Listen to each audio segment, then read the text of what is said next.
A escritora, ela usa o elemento da outra espécie para a gente também refletir sobre nossas condutas culturais dos seres humanos. Essa coisa da família de penas, que a autora, até no começo do livro, ela já faz o agradecimento dela. Eu achei lindo. Para a minha família do ninho e das penas. Em algumas pesquisas minhas aqui da internet, eu descobri que existia uma escritora que estava meio seguindo os passos da Ursula K. Le Guin no ramo da ficção científica. Ou seja, assim como a Ursula, ela estava construindo boas histórias de ficção científica, colocando dentro delas alguns temas interessantes para reflexão. No caso da Ursula, a gente tem aí na mão esquerda da escuridão, por exemplo, o tema das questões de gênero, do tráfico negreiro ali inserido. E no caso dessa mocinha aqui, eu fui surpreendida positivamente. Na verdade, eu já estava esperando um pouco isso. Mulheres, quando escrevem ficção científica, eu tenho notado que elas acabam trazendo temas mais interessantes para discussão do que os homens. Os homens que eu já li trazem o tema da ficção científica, coisa da tecnologia, mas acabam sendo histórias eminentemente protagonizadas por homens, não é isso? E no caso das mulheres, elas acabam trazendo mais temas relevantes pra gente. E eu gostei muito de ter lido A Longa Viagem a um Pequeno Planeta Hostil, da Becky Chambers. E olha só a mini biografia dela que tem atrás dessa edição, que foi a que eu li, da editora Darkside. Ela é filha de cientistas espaciais. E faz todo sentido depois que a gente termina de ler essa história aqui, porque é uma história assim com a consistência de imersão no universo espacial muito bons. A Longa Viagem ao Pequeno Planeta Hostil vai tratar da história de uma tripulação que vive e trabalha dentro de uma nave chamada Nave Andarilha, e eles fazem uma espécie de estrada ligando sistemas diferentes. E de um modo geral, em termos de enredo, esse livro vai mostrar a convivência e algumas aventuras que essa tripulação vai viver depois que ela aceita fazer um trabalho um pouco especial, um pouco perigoso, que é fazer esse túnel ligando dois locais assim bem distantes, mas que vai desembocar em um planeta que está tendo um conflito, que está tendo uma espécie de guerra. O olhar principal da história vai se dar por meio da Rosemary, que é uma humana com um passado misterioso, que a gente vai descobrir no decorrer do livro, por que ela abandona tudo para seguir na vida nômade dessa nave. E o olhar principal é o dela, porque ela é a mais recente na nave Andarilha. Então a gente vai, por meio dela, conhecendo essa tripulação multiespécie. E o bacana é que é essa tripulação que tem muito a nos ensinar, porque de cara a autora vai escolher o tema da diversidade. Aí é bem bandeira mesmo na história. Primeiro ponto positivo do livro, que a autora, eu acho que ela manda muito bem, é que a autora sabe interagir e formar grupos sociais. E esse grupo funciona de um jeito muito orgânico. Eu lembrei no Twitter que quando eu fosse falar desse livro, eu ia lembrar da Grande Família, porque a Grande Família, o que acontece? Esse grupo, ele mostra pra gente, a escritora escolhe muito por meio da interação entre eles, do diálogo entre eles, quem eles são e como que eles são realmente unidos em um sentimento de amizade que chega também a beirar a questão familiar, em termos de proteção mesmo e de sensação de pertencimento a algo maior. Maior, talvez aí de alicerce mesmo, não sei o que é maior, se é a amizade ou a família, mas é tudo muito misturado nisso, porque eles têm uma alicerce e uma base de origem, mesmo tendo diferentes, mas que eles se percebem como únicos ali dentro daquela nave. E a gente entra nesse universo deles, nesse jeito deles de brigar, brincar entre eles, fazer gozação entre eles de um jeito bem fácil. Pela escrita da Becky Chambers, eu tenho que falar aqui também da tradutora. Eu acredito que traduzir esse livro não seja uma tarefa fácil, então a Flora Pinheiro está de parabéns, porque ela tem essa narrativa, ela tem muitas explicações científicas, biológicas do mundo que a gente está conhecendo aí. Então, além da Rosemary, tem o Jenkins, a Lovely, a Sixie, a Kizzy, os Ohan, o Ashby, que é o capitão, o Corbin. O livro é escrito de um jeito que a gente começa rapidamente a se importar com eles, a dinâmica de proteção e cuidados que eles têm um com o outro.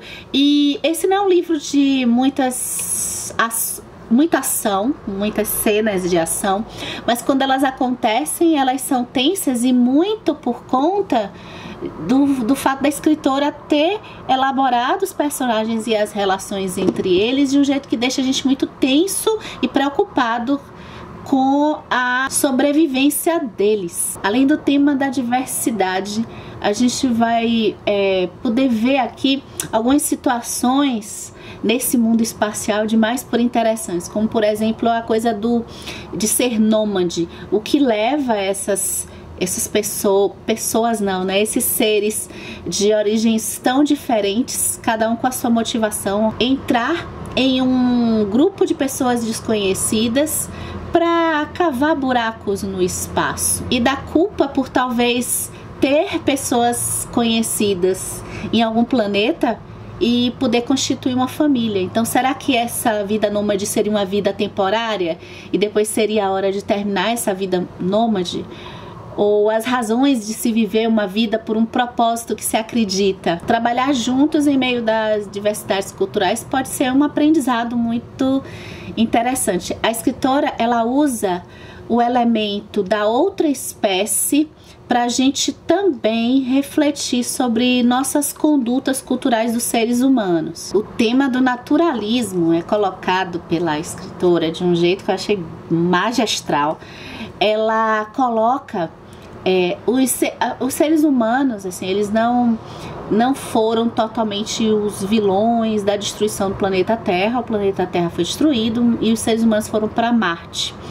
E por conta da questão da tecnologia, escassez de alimentos e tal, mas existe um grupo aí que seria um grupo naturalista, que foi um grupo que queria proteger muito os recursos naturais a qualquer custo, e eles, por terem ignorado e terem sido contra a tecnologia, aconteceram também algumas consequências não muito legais. Então, por exemplo, a escritora vai falar daquela galera, isso já existe, gente, antivacina. O que se provoca em um dos personagens aqui da nave? A gente vai ver as consequências da sua mãe, que evitou fazer o pré-natal quando ele estava ainda na gestação, no período da gestação, e trouxe uma deficiência e quase gerou a morte dele. Um livro que tem a bandeira da diversidade acaba também falando de preconceitos, e o povo andriscano, acho que é um dos povos que eles têm assim uma forma de animal, mais para réptil, e eles são vistos como promíscuos porque eles fazem muitos gestos, eles tocam, eles precisam demonstrar, não com palavras, eles escondem muitos sentimentos. A gente tem uma espécie também que eu achei muito interessante, que é a espécie dos Ohan. Eu não consegui visualizar os Ohan, mas são duas pessoas vivendo em um corpo só. Eu achei sensacional, e eu achei lindo o fato deles terem assim uma força interior incrível, e ainda que eles possam escolher talvez aí uma vida mais longa, eles preferem sentir sensações de medo, sensações de amor, de pertencimento, de experiência mais intensa, do que alongar a vida e diminuir essa sensação de emoções que eles têm. É uma espécie fenomenal. E outro tema também que a gente pega os andriscanos para discutir é o tema da importância da criança. Eu fiquei assim pensando quando eu li. É um pouco inconcebível pra gente, mas eu fiquei assim, achei muito bacana. Na página 131 dessa edição que eu tô lendo aqui, a gente tem essa discussão, né? A espécie que tem, eu acho que essa coisa... A escritora, ela é muito concisa, assim, em trazer um pouco de realidade em termos de biologia. Ela coloca esses assuntos em termos biológicos, em termos de ciência mesmo. Então, a gente sente que existe uma coisa de espécies de animais aí, e nós somos mamíferos. E como que os mamíferos percebem um vínculo com a sua cria, e como que por exemplo, espécies que são já ligadas ao réptil, às aves, já percebem isso diferente. E uma das coisas mais lindas do livro é essa coisa da família de penas, que a autora, até no começo do livro, ela já faz o agradecimento dela. Eu achei lindo. Para a minha família do ninho e das penas. É até intuitivo, a gente já percebe qual é qual, né? A família raiz, assim, talvez aí genética, que chocou, e a família das penas, que aqui a gente pode associar também a essa família da andarilha, né? Seria já depois que aquele ser, ele é criado por outras pessoas, ou seja, ele é constituído quem ele é, não por mais aquele mesmo pai biológico que chocou o ovo. E daí a importância que a raça diz assim, essa raça, ela não entende porque que os seres humanos valorizam tanto as crianças. Que é uma discussão interessante, porque ela fala aqui, ó, que para eles, as crianças, assim, ainda não têm, assim, uma participação na vida daquele povo, em termos de importância. Ela ainda está se formando. Então, entre escolher um adulto que tem a sua colaboração para a sobrevivência daquele povo e uma criança, eles preferem que o adulto sobreviva e a criança morra. Nunca jamais veria sentido na ideia de que uma criança, ainda mais um bebê, tinha mais valor do que um adulto, já que adquirira todas as habilidades necessárias para beneficiar a comunidade. A morte de um recém-nascido era tão comum que não causava surpresa para esse mundo aqui, tá, gente? A morte de uma criança prestes a ter penas, aí sim, era algo triste. A verdadeira tragédia, porém, era a morte de um adulto com amigos, amantes, família. Jamais conseguiria compreender esse raciocínio de que a perda de algo potencial era pior do que a perda de conquistas e conhecimento. Assim, as conexões emocionais não precisam necessariamente desenrolar no interesse amoroso. Então, por alguns momentos, eu ainda estou elaborando isso dentro de mim, mas especialmente quando eu terminei o livro, eu fiquei um pouco assim... A única coisa que me incomodou, talvez, um pouco do livro foi por ele ser panfletário, por ele estar bem dizendo as mensagens que ele quer passar pra gente, né? Eu acho que a relação em interespécies, somente porque a autora coloca as especificidades biológicas das espécies, então me soou como um relacionamento de seres humanos com animais, o que eu acho um pouco estranho. Não sei se... Depois eu fui amadurecer, pegar histórias que eu já tinha assistido, que tem um pouco dessa coisa de seres humanos com animais e também seres humanos com máquinas. Eu falo isso aí de relacionamento de sexo amoroso. E logo quando eu terminei o livro, eu disse, poxa, eu não precisava chegar num ponto de discussão, ou precisava, talvez precisasse, chegar num ponto de discussão de vale fazer sexo com animal, vale fazer sexo com máquina. Mas olha que eu fui...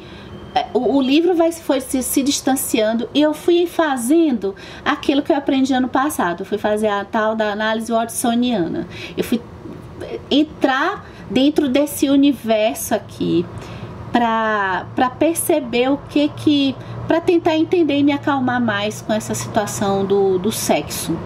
Até porque essa coisa, vou colocar aqui, eu comecei a lembrar, né? Essa coisa do sexo dos animais, ela parece que tem um fetiche, assim, dos seres humanos. Vide Star Wars com a Princesa Leia e o Jabba, que não rola sexo, mas existe um fetiche ali. E outra coisa também são as diversas discussões que existe da também interação de seres humanos com máquinas, com a Bixby ou a Siri. Em alguns filmes como o Ela, em que a gente tem que pensar em termos psicológicos se isso é ok. Eu converso com a Alexia, eu converso com a Bixby, eu converso com as inteligências artificiais, e pensar em fazer sexo ou achar que tem uma relação aí é bom a discussão, tá? E aí depois eu fui mergulhando e fui vendo que dentro desse universo, e até porque a gente chega na personagem da inteligência artificial, que é uma personagem que eu gostei muito, que é a Lovely, e é uma personagem apresentada de um jeito tão assim bonito. A Lovely, que a Jenks conhecia, fora moldada de forma única pela andarilha. Sua personalidade tinha sido formada por cada experiência que ela e a tripulação haviam compartilhado. Cada lugar que tinham ido, cada uma das suas conversas. E para falar a verdade, pensou Jenks, o mesmo não poderia ser dito sobre as pessoas orgânicas.